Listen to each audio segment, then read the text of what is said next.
everybody, this is Mind Setting It Up episode number 4. Before I go into today's topic, I want to make a little correction or add on to episode number 1 because one very observant viewer pointed out that it's probably not the best idea to make your bed right after you get up because then you kind of create a very good climate for bacteria. So I advise to get up, put the sheets aside, let some fresh air in first, and then make your bed after a couple minutes.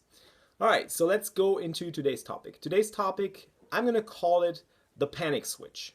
The panic switch is something that when I play poker, when I play a long session, usually kicks in when I think or when I feel things are just not working out. You know, whatever it is that I'm doing, I just feel like even if it's just me running bad or if it's just, you know, breaking even, when I feel like I'm not winning like I'm supposed to, when I just don't produce the results that I would love to produce, then usually my mind tells me maybe you're doing something wrong and you start to doubt yourself. So when that kicks in, when that moment starts, you know, what happens to me usually is I'm trying to change things and I'm doing it in a subconscious way. And I gotta fight that feeling usually. And I want to tell you guys how I do that or how I try to go about that. So first of all, how often have you felt something like this? Gotta play more tables.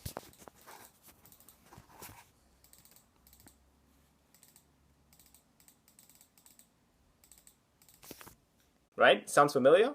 How about this? We're not check raising enough, are we? Let's go and check raise, come on! Quite recently, I've also been in a situation like this. Man, I gotta stop 3-betting ace king. I'm always losing with ace king when I 3-bet. I'm just gonna stop. I'm just gonna flat call it from now on. Oh, he hit a set. Hit their set when I flat call ace king. How is that possible? I hit the ace, they hit a set. This is just you being results oriented. Being results oriented by looking at stuff that usually works out, but right now in that particular session doesn't work out.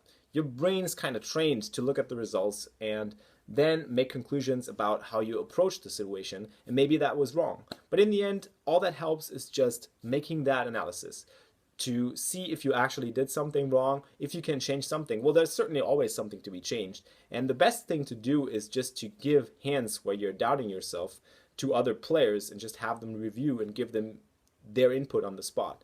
Well, and give it to different players, not only one player, but certainly tons of different players, and see what the outcome is or what different opinions are in this hand or this spot.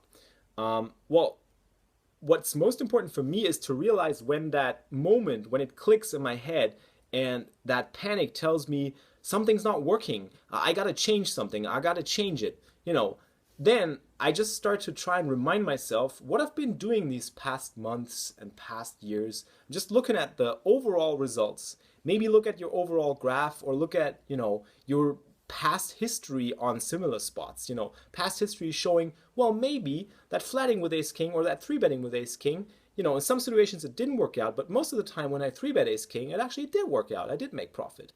Or on the other hand, you know, it's just those one particular this one particular spot, these couple of spots where somebody just managed to get my stack when I hit an ace and he had a set. Well, just browse through your database and check similar spots. That's what databases are for. Just remind your brain, just stop. I'm just usually trying to stop the session right there, right on spot, and just try and investigate what the cause for this actually is, and I'm gonna try and find results first before I move on. And making the switch, like especially the one with the tables, past has shown that playing more tables can never be the solution for me personally. Can certainly be for great players like Nanonoko, for instance. He plays a lot of different tables, and I guess there's a lot of you out there who can manage to play tons of tables and just perform and bring their A game. For me, it's something that hasn't quite worked out in the past, so I can compare that to the past results, and they tell me, well, basically, if you play regular tables, play no more than 6, play 6 to 8. If you play Zoom tables, play no more than 2. And that's kind of your optimum. That's kind of where you can perform the best. Well, I hope that tip helped you, and keep grinding it up for this week. See you guys next week for another Mind Setting It Up episode.